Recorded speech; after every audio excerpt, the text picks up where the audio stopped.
Speaker works? Yeah, it works. Great. So, hey everyone. We are very glad to be here. And of course, first of all, I'd like to thank Tanya, Petar, and the whole ETH Belgrade team for organizing this meetup and for their great effort of growing this community. And thank you all for being here. And all you are here. So it seems like you would like to listen something from us about DAOs. Our today's topic, here it is, decentralized, autonomous, and lost. We'll figure out what does it mean. But first of all, I'm Alex. I am DAO Tech Infra Lead at Lido DAO, contributing for like a year and a half. And Jen, please introduce yourself. Hi everyone. Yeah, I'm also Lido DAO contributor, and I'm working the same value stream. And I wanted to say that you can believe us because we're not just contributing to the DAO, we are contributing to the specific governance part in the Lido DAO. And I have one more point why you can believe me personally. That's the point. Last year in Belgrade, I was the winner of the governance meme contest. Great. So yeah, let's continue. And so yeah, we are both part of the DAO infra work stream that specifically works with the Lido DAO. And today we're going to talk about like what is the DAO, how does it work, how can we build processes within the DAO, and what does it mean like at all. But we are going to walk through it through our own example that we are working on. That is Lido. So please raise your hand if you know what Lido is. I see a lot of hands. That's great, but not all of them. So we need to briefly talk about what is Lido because it is an important part. And Jen? Lido is a liquid staking protocol. The idea is pretty simple. If you have Ethereum, you can come to Lido, deposit it, and get back liquid token, which you can use everywhere in the DeFi ecosystem. This is the main idea. And Lido is one of the top players in the market. So actually, it's a bit higher today, which is nice. Lido is decentralized. Lido is secure, and Lido is governed by DAO. But yeah, that's cool. But what is DAO? Please raise your hand if you know what the DAO is, but not just what does this mean, like what the meaning of these three letters mean. Like raise your hand if you know. Yes, I know what DAO is. Great. Maybe someone wants to tell us about what DAO is? No? Who raised their hand? No? Please. Okay, I'll go. So decentralized autonomous organization, that says nothing. Essentially, it's a bunch of supposedly random dudes that are making decisions about how a protocol is to evolve, or allocate resources. And the way they do it right now is in the form that I find absolutely archaic. It's essentially the logic of one token equals one vote. So it's absolute and pure plutocracy, if we're honest, because the richest you are in protocol token, the more you wait, to the point that most DAOs have votes that are passed with just one significant voter, able to meet the quorum by himself and pretty much dictate what should happen. Thank you. That's actually a great explanation, and we can talk about like the meaning, plutocracy, the philosophy of the stuff, but I'll leave this for another talk, like for the second one. Yeah, no spoilers.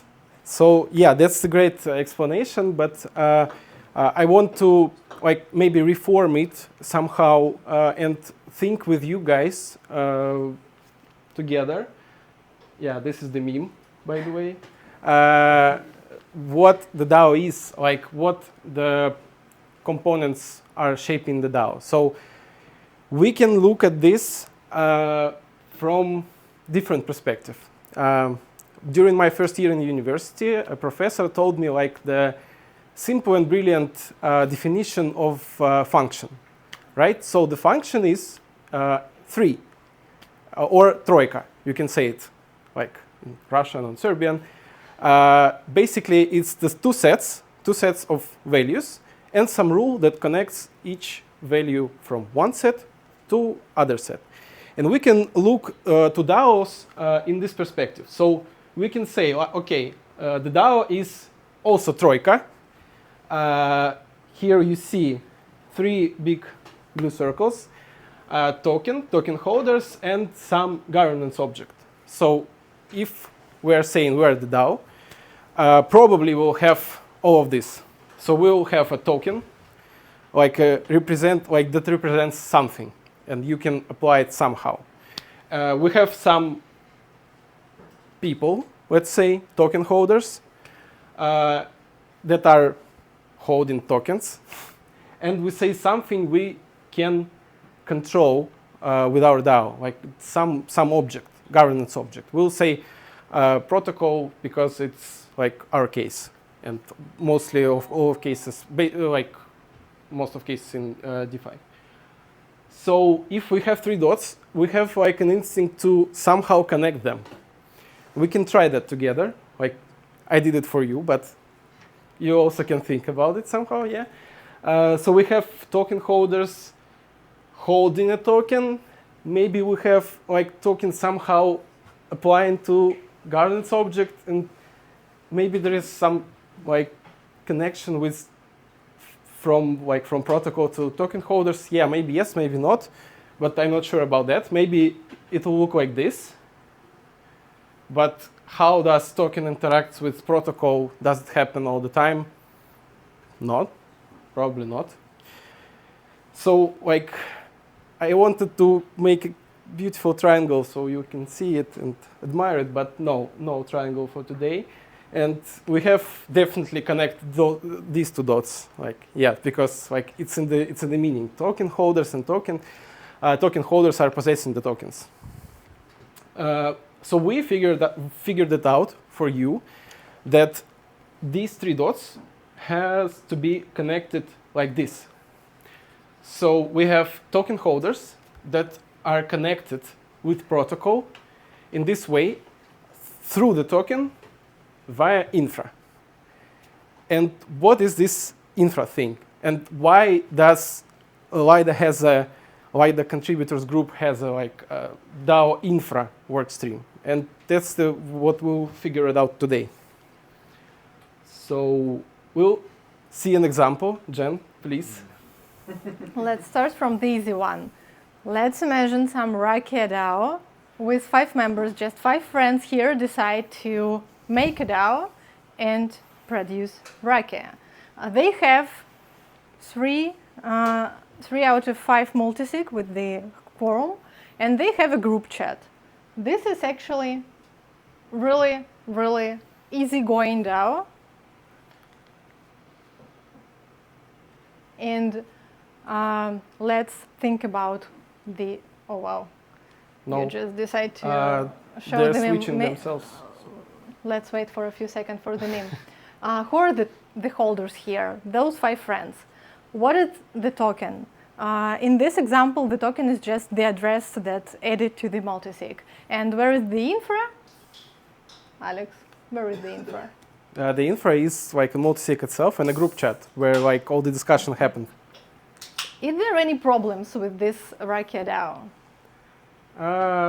It's very simple, and if it works, like I see no problems. But if we can apply it, like can we try to apply it for big DeFi protocol?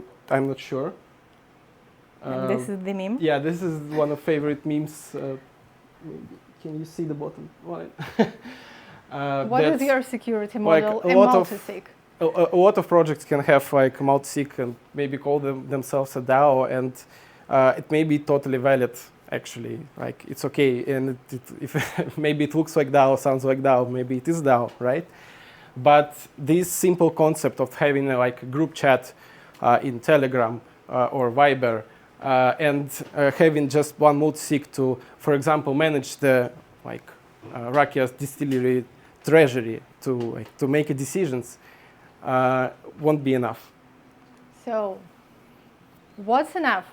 Let's try to start with the basic Lido DAO infrastructure. Lido has the 3 steps for governance process to make it transparent, to make it secure, to make it visible for everyone, to make it possible to keep the decision-making process decentralized. We have the proposed phase. You can just come to the forum. Everyone can come. Everyone can have a proposal to the DAO. We have the decide phase. It's off-chain, but it's yet token voting. It's on snapshot. And we have the execute phase, which is on-chain execution, on-chain vote, to add anything to the protocol, to upgrade protocol, to change any parameters, or to transfer any money from the treasury. So for Lido, the minimum quorum is 5% for any option. And from the start, it looks like it's enough. Why in general Lido needed this process, this transparency, decentralization and everything? First of all, stake and share is 27.5% of the all ETH stake. That means that Ethereum that Lido protocol holds need to be safe.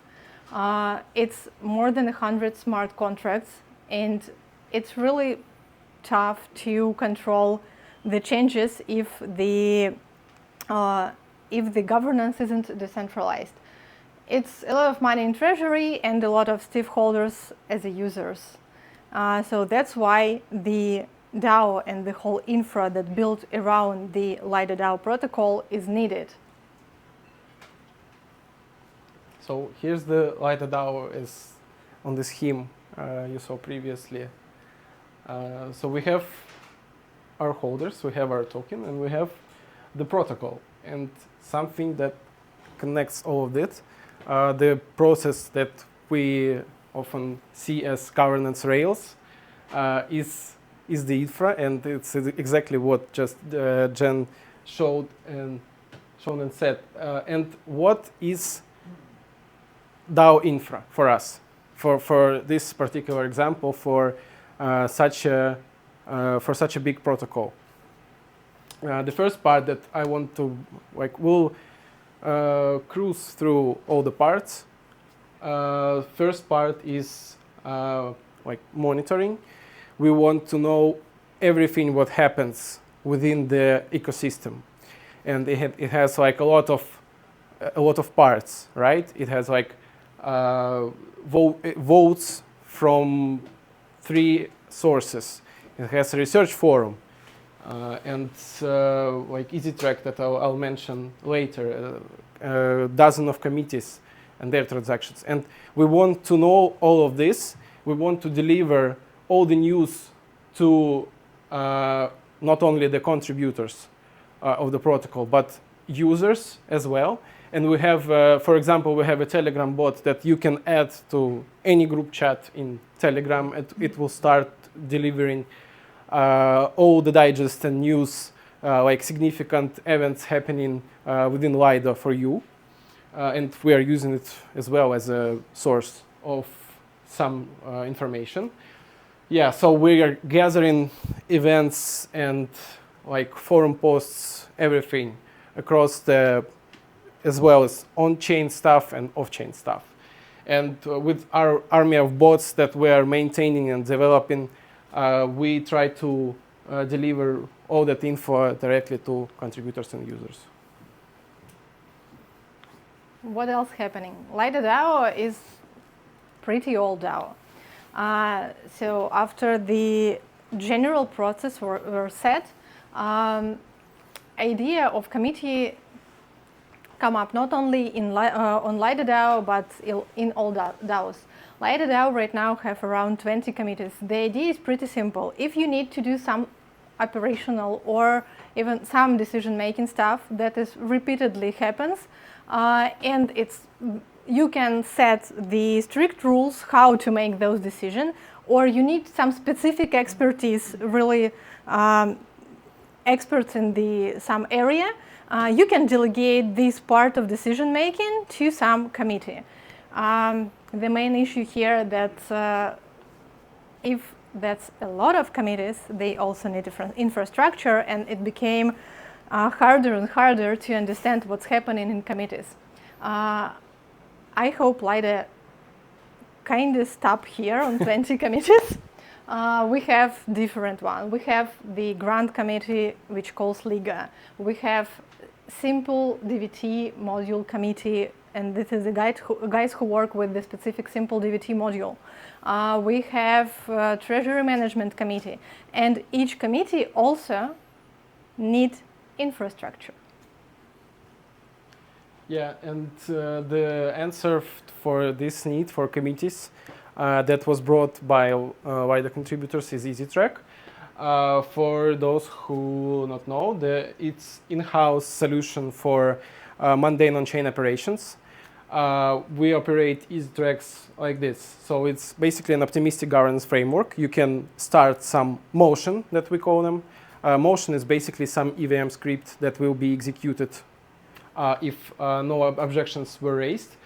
The list of motions that are available for creation is strictly like curated by the DAO. So if you want to add some motion, for example, it will be legal grant motion that will allow committee to fund some initiative.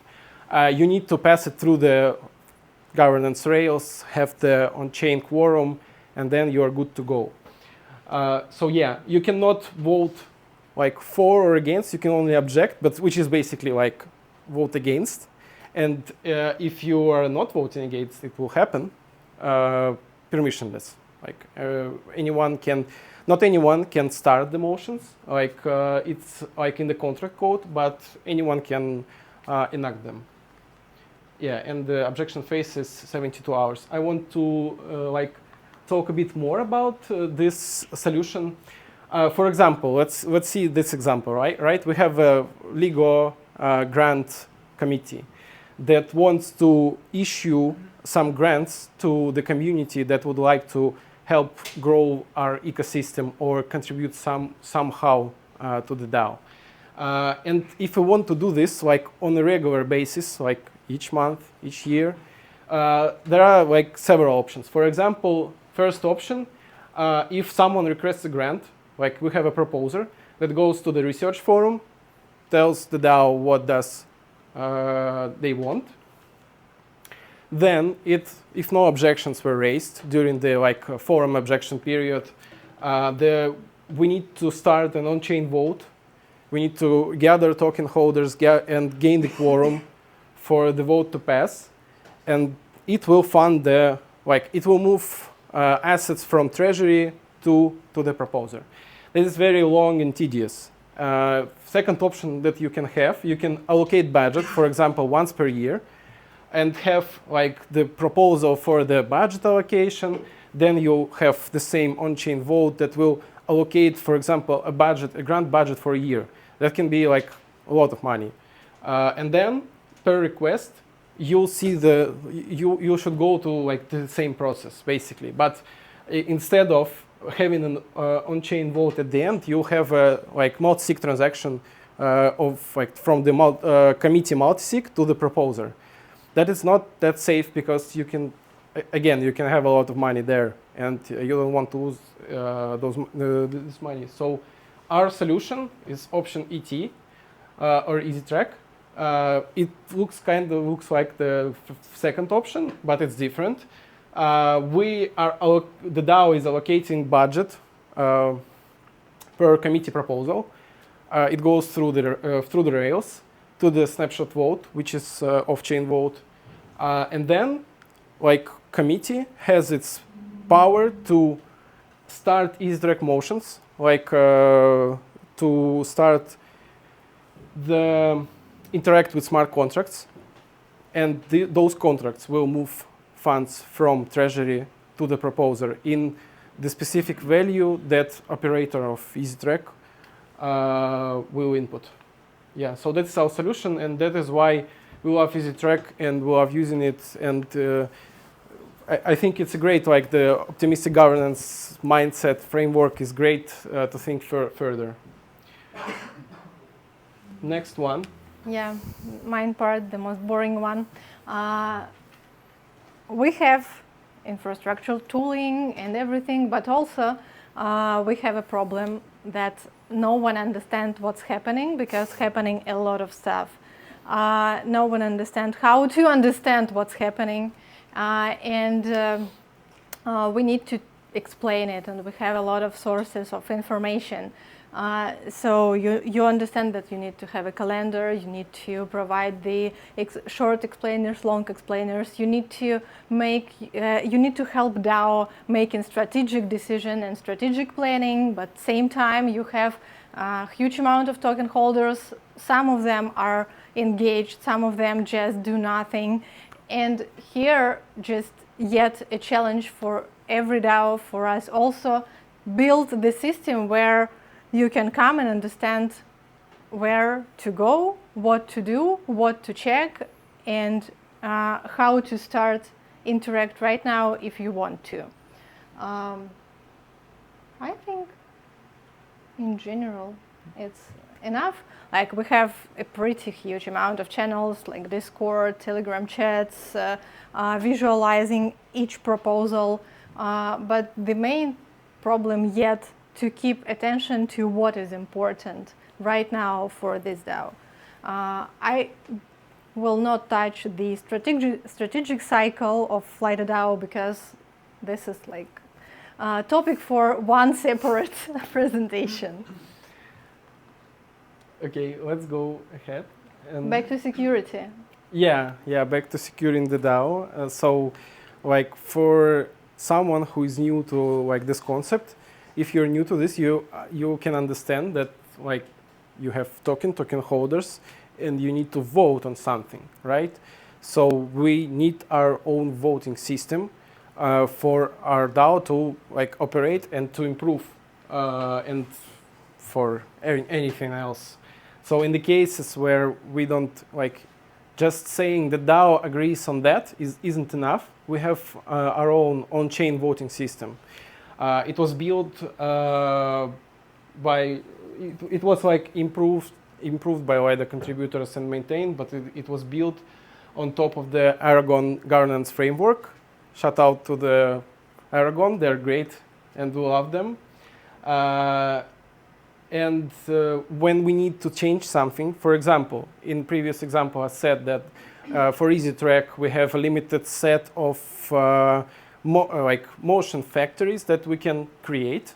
In order to add or remove one of the factory, we need to start this vote, because basically the vote contains some EVM script that will be executed on action.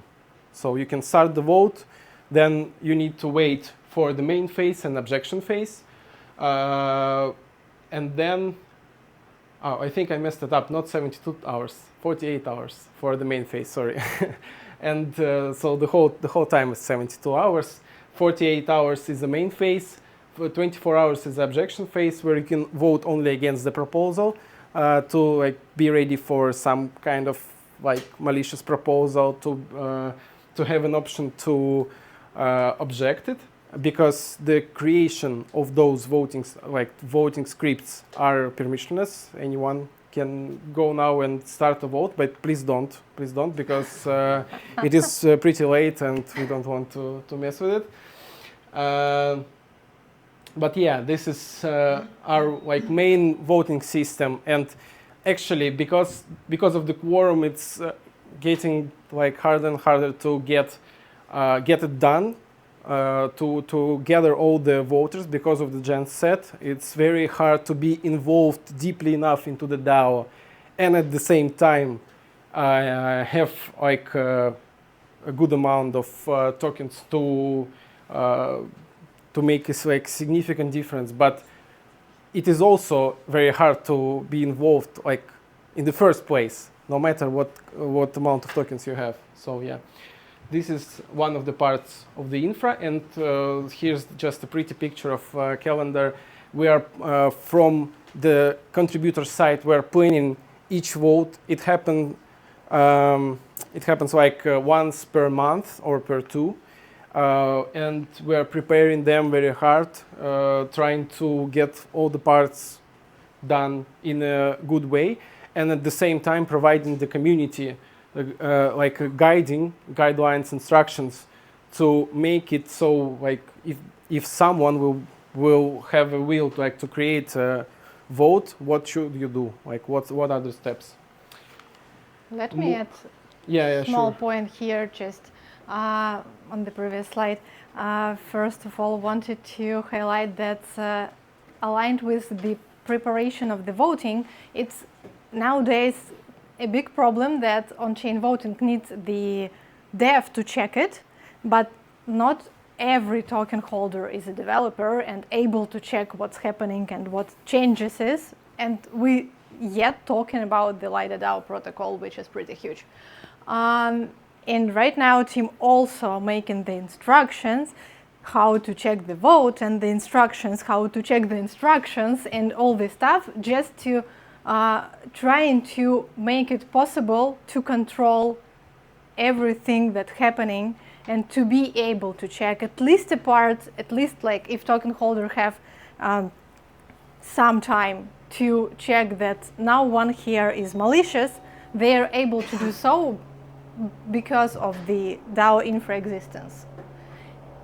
Let's move to the delegation. Yeah, delegation. Yeah, my now favorite for the topic. delegation. We also have a delegation. I would say that any big DAO nowadays have a delegation. Lido was, I can say, the last DAO in the space who add the delegation, because we are using the Aragon framework, which is pretty old. We actually really think internally as a team that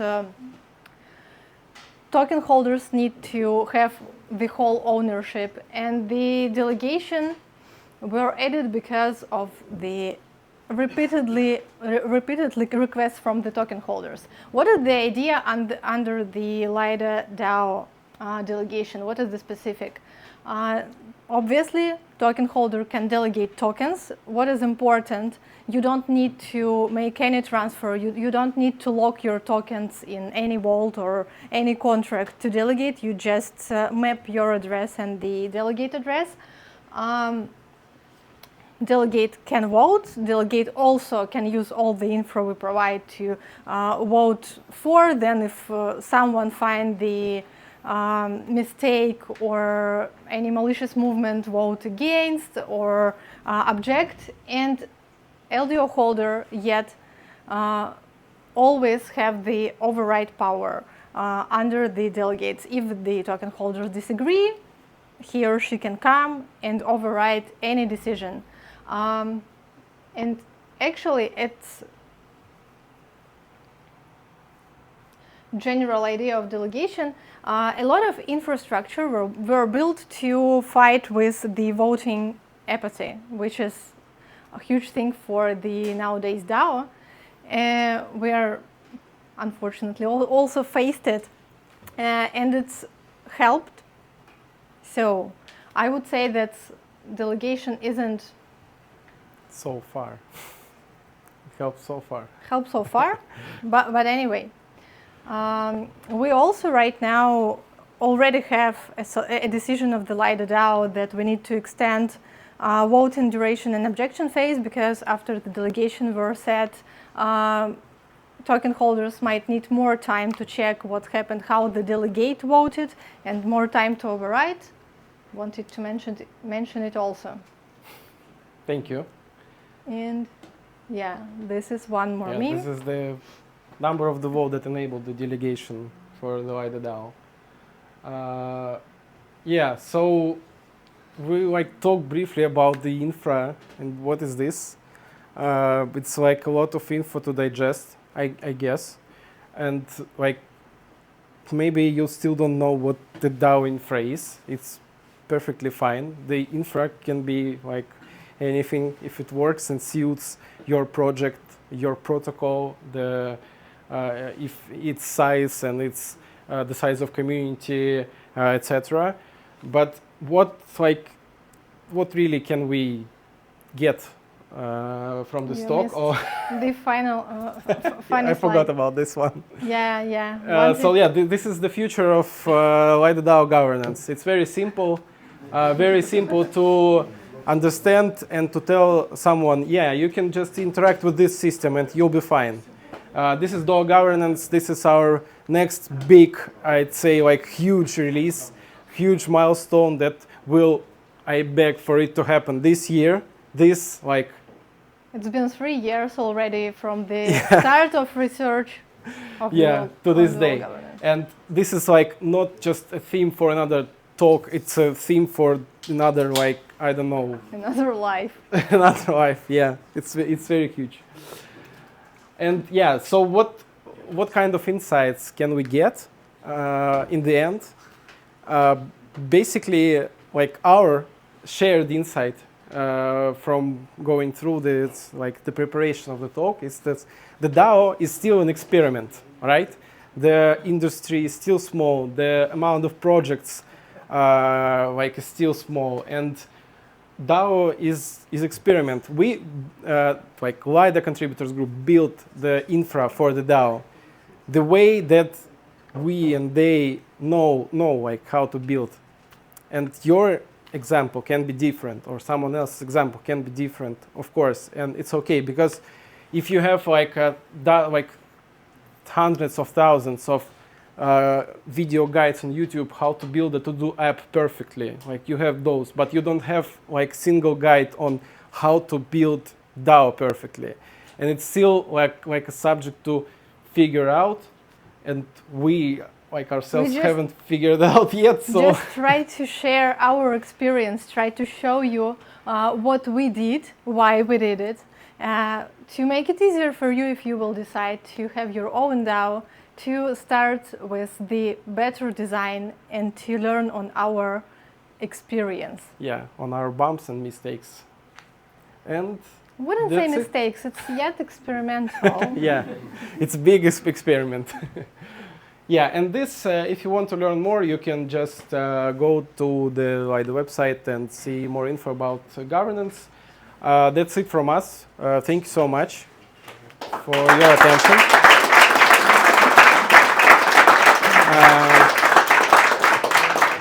Do we have any time for questions or not? Maybe one question? Yes, please. We cannot miss that. It's about a promise. Just for some context, so I am a delegation skeptic, essentially, because there is what I call the delegation trap, where you launch delegation, people are happy, delegates raise up to the occasion, and then you end up, I'll take a real example, Avedor-like situation, ACI, an initiative, has a delegation of 1.5 quorum. So that means ACI pass whatever they want, and they have so much vote that even if a big weight vote against them, most likely they still pass it. So that's the delegation trap illustrated for me, where you don't want this as an outcome. I think we all agree on that. Whatever you think of ACI, they might be angels, but still, I don't want this. Ideally, my goal is to decentralize governance. So I'm thinking in terms of conditional delegation. For instance, I'm delegating my token to you, but I blacklist any extra spending. If your vote involves saying yes to an additional spending, automatically my delegation is removed to you. This is like conditional delegation. What are your thoughts in terms of infra to avoid the delegation trap? So I can ask, I can answer briefly. From the technical side of technical design of delegation, what we did, we left an option for a token holder to overpower any decision of the delegate. So if I delegate, for example, if I delegate my tokens to some other delegate, they can vote on my behalf, and anytime during the vote, I can overpower the decision with other answer. And if they voted in main phase, for example, for some malicious proposal, they voted yes, I can overpower in both main and objection phases as well, just say no. This is simple answer. But yeah, Jen, do you want to add something? because One can answer.